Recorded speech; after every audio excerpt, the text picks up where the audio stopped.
Well, good afternoon. My name is Brent Johnson. I'm here with head football coach Mark Wilson, and this is the first edition of the 2022 Red Raider Coaches Show. I want to thank you for joining us. Coach, appreciate you being here.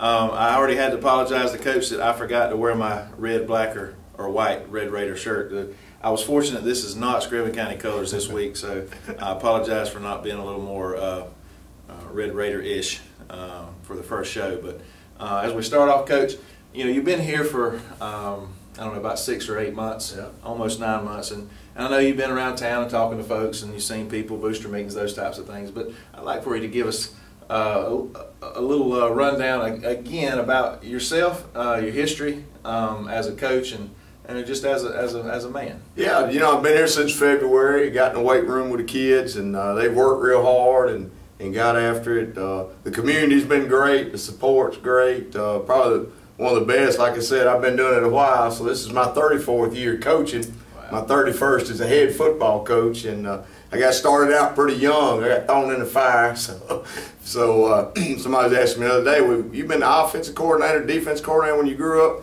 Back in my first team, I had to call it off. So it was everything. So, you know, those are the things that you learn coming up. But been fortunate enough to take some programs that wasn't doing so well, and all the programs I left were doing better than they were when I got there. So, you know, that's a big thing that go in. But, you know, feel real fortunate to be here.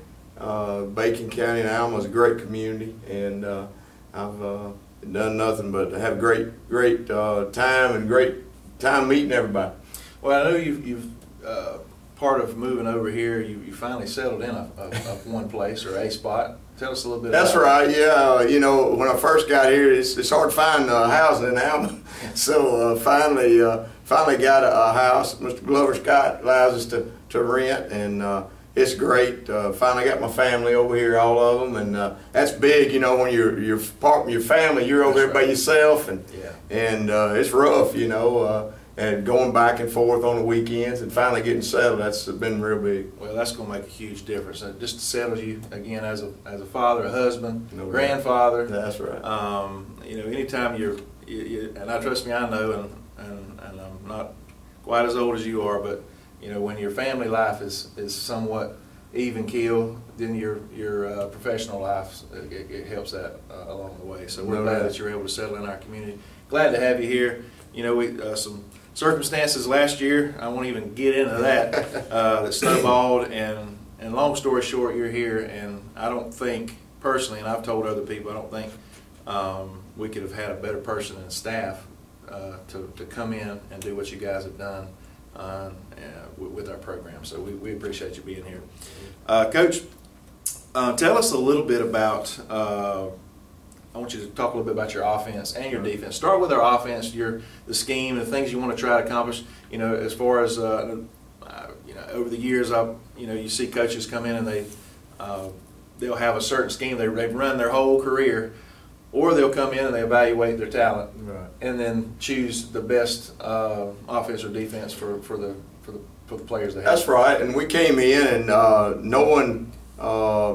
We really run a 3-back spread is what they call it, but it's really multiple. But everywhere I went, we've sort of done whatever the talent has, and it takes us a little while to learn it. I mean, we got to go through the spring, and we didn't get to play a scrimmage game, so last week was really our first really time of getting on the field against somebody else to see and to make some adjustments. So you really don't know until you get there. But I've run wishbone, I've run triple option like Georgia Southern did. I've run spread, whatever we need to do, and basically we're sort of multiple because we can do a little bit of both. But really the 3-back spread really is you put 3 backs in the backfield with a quarterback and spread them out with 2 receivers, and then we can get in there and go 2 tight ends and try to do. We try to be physically tough.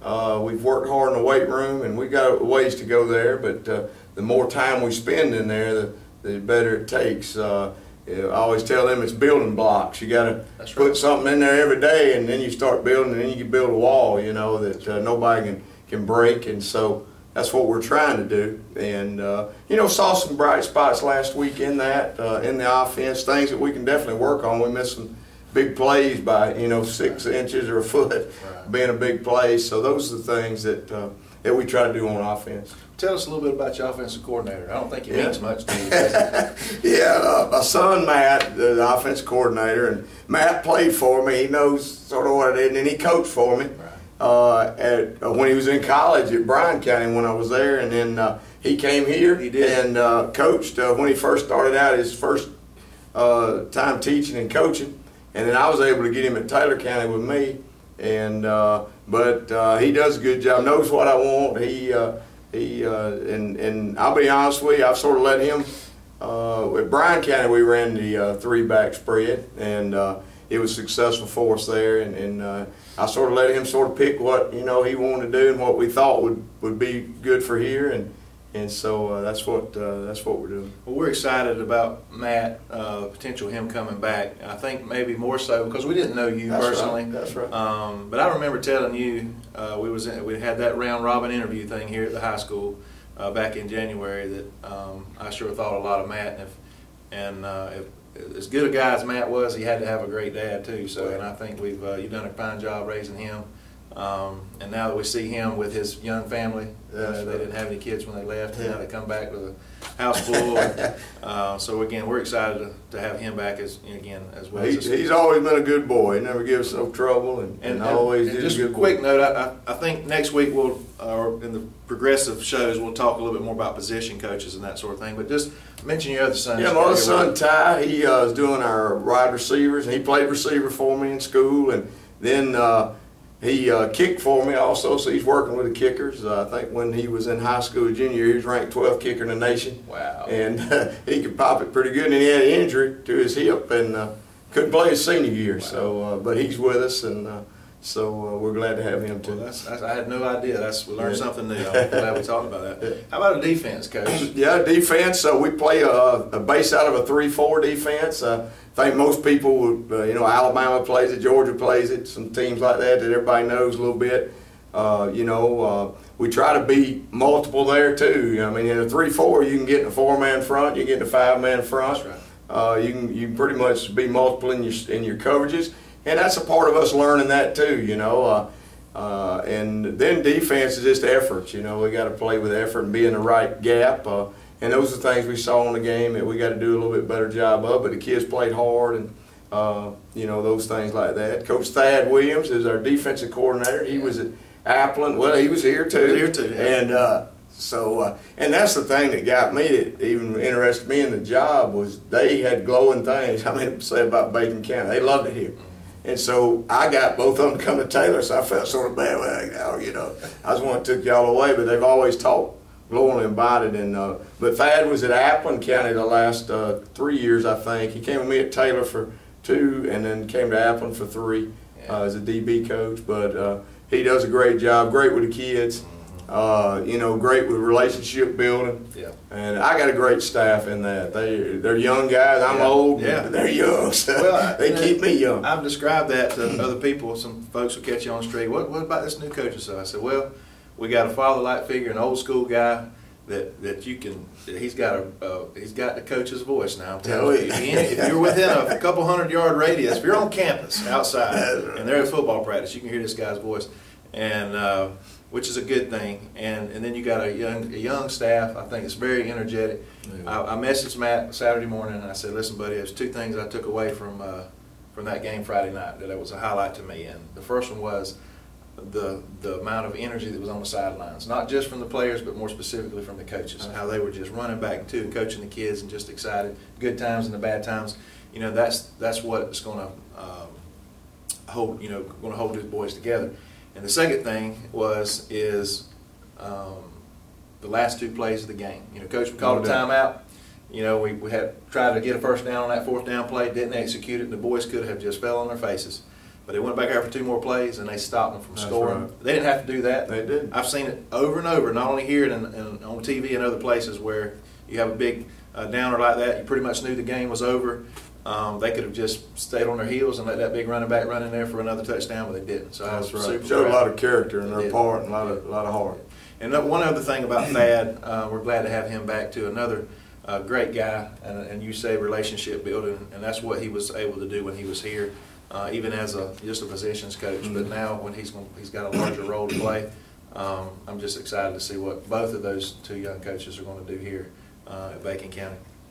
Well, Coach, I appreciate you doing it. I tell you what, let's talk real quickly, and we're going to take a quick break and come back and talk about a little more specifically about Lanier and then the upcoming game with Screven. But talk a little bit about, I don't think people realize until last Friday night how the demographics of our team as far as their age. We're a really young team. We really are. I mean, we got 8 seniors, you know, and out of about 50, out of 56, I think. 56 yeah, we got players. 56 kids. We got 8 seniors, and so we're real young. We got a lot of 20-something freshmen out of that 56, That's and right. you know, a couple of them are having to play. That's right. And then sophomores, a lot of them are having to play, and then our junior classes is I think we got 12 or 13 of those. So really, out of your older class, you ain't got but 20. So That's right. you know, out of That's 20 out of 56, it's a great problem to have, and they competed, and we've got some good athletes, and you know, in good size. That's right. And they've worked hard, so it's good for the future. But hopefully we can get it. You know, hopefully they come a little ahead of time. That's right. That's right. Well, folks, we're going to take a real quick break, honor some sponsors, and we'll be back in just a moment on the Red Raider Coaches Show.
Well, welcome back to the Red Raider Coaches Show. My name is Brent Johnson, along with head coach Mark Wilson of the Red Raiders. Coach, let's talk just a little bit about some takeaways from that Lanier game. I first want to add, and we just talked about it off camera, you know, it was tough we didn't get to play that scrimmage, and I think you could tell even both teams made some mistakes. But I think, you know, we just needed that time on the field to hit somebody else, number one, so you could evaluate. So it was almost as if that Lanier game was our scrimmage. It was, and you know, that's the first time, like you said, we've been able to evaluate the kids against somebody else. We were supposed to play a spring game, and Tailfair's helmets messed up in the process, so they had to cancel that out. And then supposed to play Trutland, and the rain and thunder got us. So that was one of the things. But you know, like I said, that really was a scrimmage for us to know. You know, there's a lot of things that people don't realize is getting to play in. You know, getting the kids out in the putt team, getting out there, doing those things, seeing live bullets at you is a lot different than at practice. So you know, that's what again, as fans, the average fan don't think about those types of X's and O's. Right. The execution of, like you said, just getting a play in. That's right. Because at practice, it's just not the same as that game speed, that game, the nerves and everything else, the lights and all that stuff too. So we got that one under our belt. So what was some of the, and I said earlier, the good, the bad, and the ugly from that game? You know, the good was that we were able to come out there and compete. You know, you don't know, I'll be honest with you, getting the guys in battle, you don't know how they're going to react. So that was a good part, to get out there and compete. And I thought we competed very well and played hard. You know, just getting in the right stances, getting lined up right, those kind of things were good. Special teams were fairly good. You know, we had a couple little snafus, but the special teams, that's what you always worry about in the first ball game, right, making sure special teams can get there. And then, you know, as far as is the bad, you know, just lining up wrong sometimes. This people don't realize. I always tell our guys, hey, they're going to find a person that is not lined up right, and those kind of things like that. That they, you know, missing plays. Be honest with you, it just takes time for the quarterback and receivers to get get together on some things because we missed 3 big plays. I can just remember right now that missed by that much. So, you know, those kind of things that just take time. Yeah. And, you know, missed blocking assignments that we had that we can go back on film and look. I thought our defense played well, getting to the football. I thought I saw a lot of hustle on that part because I always tell them, you know, one person miss a tackle, but if they got 10 other ones there, that's right. You know, it doesn't really matter. So now in their defense, they had a pretty good running back. No doubt, yeah, he's maybe real one of the good. best we'll face. Well, I'll agree. Yeah, I hope he is. Yeah, he is, and he's already better. committed to college to play football, so he's going to the next level. So you know, he's good back, and that's what I was concerned going into how we're going to react to that and how we're going to do. And thought we were able to contain him most of the night. Right. And we got out of our lanes a few times on our pursuit, and he cut back on it, and that's a good running back will do that. And we've been able to look at film on that and go to practice and work on it. And yesterday we fit better. You know, we worked on it, had real good practice Monday and Tuesday, and yesterday was more fits and things like that, and fit a lot better. So I think that we can take that away from it.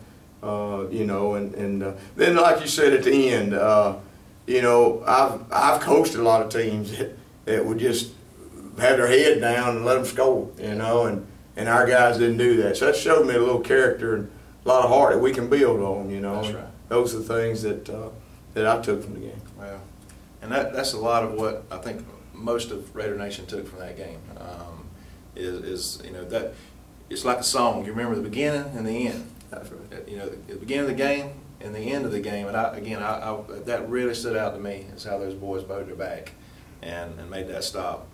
And you know, the game was over. Whether they had scored 6 more or hadn't, you know, didn't score, right. It was going to be over. But I was just real proud of how they handled that. And that's just a testament again, I feel like, to the coaching staff and that belief you put into them, that character building that you're continuing trying to do. So we definitely appreciate that. All right, well, you know, we got to put Lanier behind us. That's right. You watched That's a little right. film to make some corrections. Then you started watching a little film on Screven in right. preparation. That's So, right. what do we got to look forward to when we look? Let's give Right. us tell us a little bit what you know about Screven. Well, Screven played a game last week, but only played a half. They were playing Georgia School of Innovations, which didn't have a lot of players. I think they got 16, 17 players, and so we didn't get a half of the film. So we don't have a real good.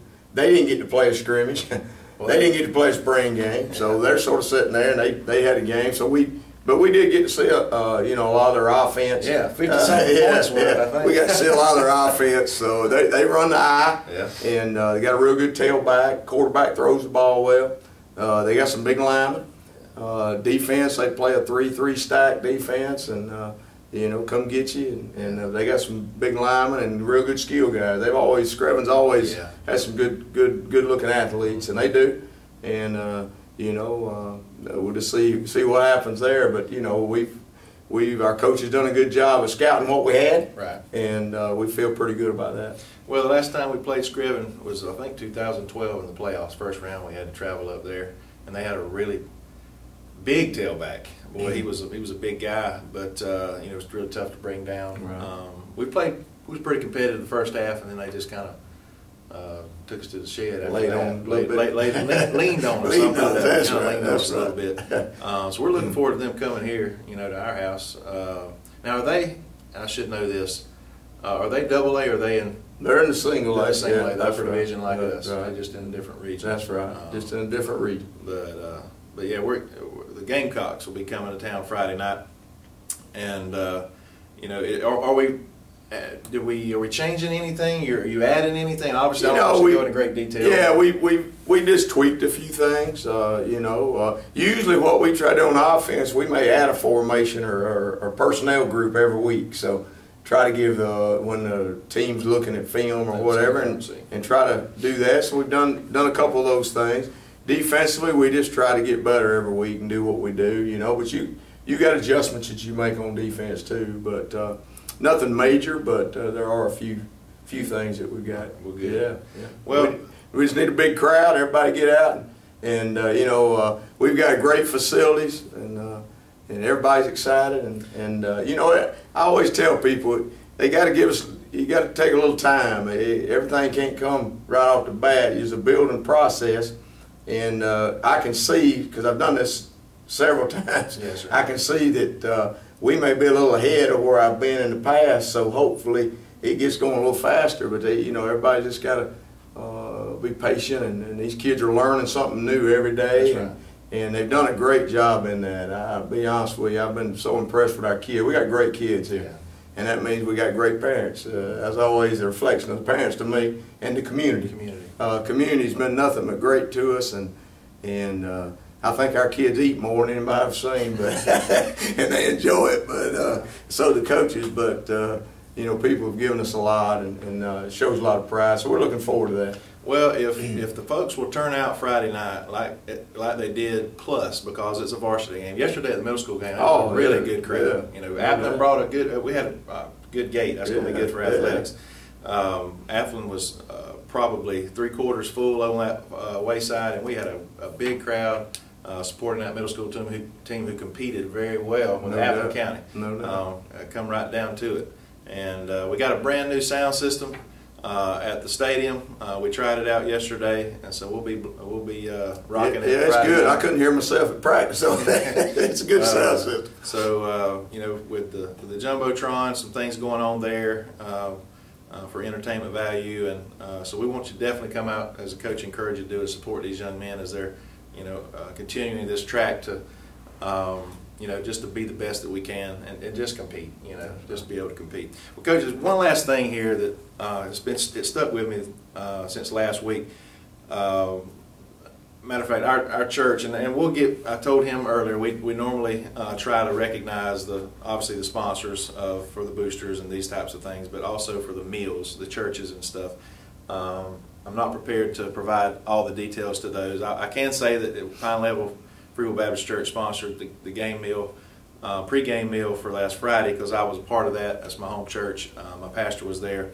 But Coach, you talked about something right at the end after we ate and after the little devotional that the pastor brought. It's an acronym, HEART. Right. Would you? I thought that was pretty awesome. I know it won't be quite as intense as it was with the boys, but tell us what those letters mean in that word. Well, I give credit to Coach Tony Elliott, who's the new head football coach at Virginia. Okay. He was at Clemson as offensive coordinator. I had a kid that went up there, and I spent a lot of time with him, and he came up with that. So I called him last week and said, "Look, can I borrow that?" And he said, "Yeah, go ahead." And so I'll give him credit for coming up with that. But we talk about the champion's heart and do it by the letters. The first one's H is humility. Yes. We got God's given us the ability to play and coach, and we got to be humble when we do it. It ain't all about us. We got to give God the glory. And E's for effort. And we talked about that, and I thought the kids gave great effort. But you got to do that every day in everything you do. And that's what champion's heart. It's not just sometimes; it's all the time. A's accountability. You got to be accountable for your actions. And so that's what we try to whatever happens in school, whatever happens in life, whatever happens at practice, those things you got to be held accountable for that, and hold each other accountable. And those are some things about team. R is respect, and you got to earn respect. You can't just show up at a game and they're gonna fall over. You got to earn that respect in there. You got to earn respect in the classroom from your teachers. You got to respect authority, and that's what we try to talk about. You're always going to have somebody in authority above you, because God's the ultimate authority, so He's always that. And then T is toughness, and we've always talked about being tough, and that's what we want our program to be. And I always tell our kids, his teams don't like it in the mouth, they don't like that tough, but you got to be tough in life. I'll be honest with you, there's bad things going to happen to you, and you got to be able to react to it. So we try to do those things in our program to build the character that they need. I think if you build winning people, you start winning ball games too. So. There you go. And that's exactly right. I appreciate you sharing that, because Yes, that was pretty profound. I'd never heard anything quite like that. And again, he was a little more emotional with the boys, which is what that's what kind of gets across, gets his point across. And as you were listening to the meaning behind each of those words, so Coach, we appreciate you doing that, and being that example for these young men as y'all continue again to try to build character on and off the field. And like you said, hopefully it will carry over to some wins, to some competing and wins. Everybody likes to win, wants to win, but we want these guys to win in life. No and, doubt. and I'm not taking anything away from wanting to compete at an athletic level, but we want these guys to be successful at life, and that's the bottom line. So we encourage you to come out Friday night and support these Red Raiders as we're playing at home at Red Raider Stadium. Again, we're excited about continuing with this season, and we're going to be hosting the Screven County Gamecocks. So again, we encourage you to be here. So on behalf of myself, Brent Johnson, and head coach Mark Wilson, we thank you for joining us on this week's edition of the Red Raider Coaches Show.